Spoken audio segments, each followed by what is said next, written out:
Donald Trump already up tweeting something that is causing us all to think a lot more about what's going on. He says, terrible, just found out that Obama had my wires tapped in Trump Tower just before the victory. Nothing found. This is McCarthyism. Is it illegal for the sitting president to be wiretapping a race for president prior to an election turned down by court earlier? It's a new low.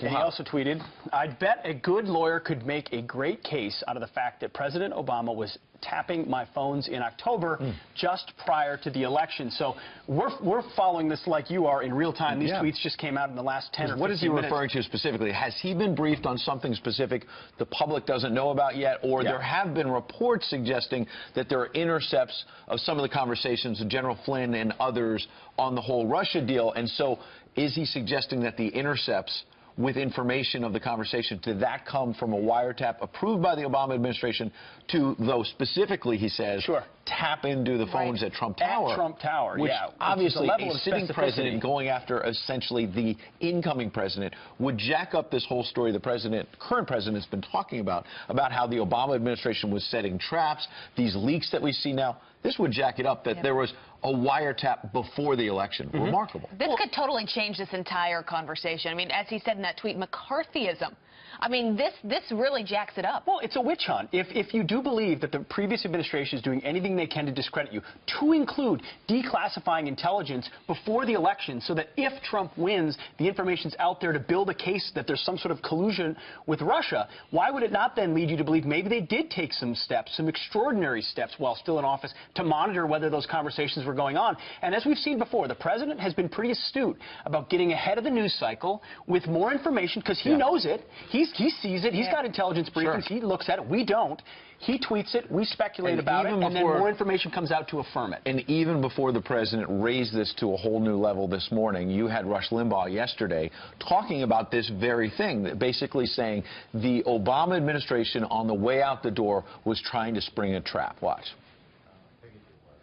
A silent coup that was put in place by Obama and the Democrats during the transition and before, even after the election. What is happening here is a full-fledged effort here to deny Trump the actual control of governing, of the government, by leaving so many Obama career people appointed, by going so slowly on confirming Trump's cabinet appointees. I'm telling you, if you want to find out who is really working together to sabotage the United States, you find the link between Barack Obama, Vladimir Putin, and the Russian government. That's the story. You know, the conservative talkers have been all over this. Rush Limbaugh, Mark Levin calling it a secret coup. You put it together, what's being done against this president.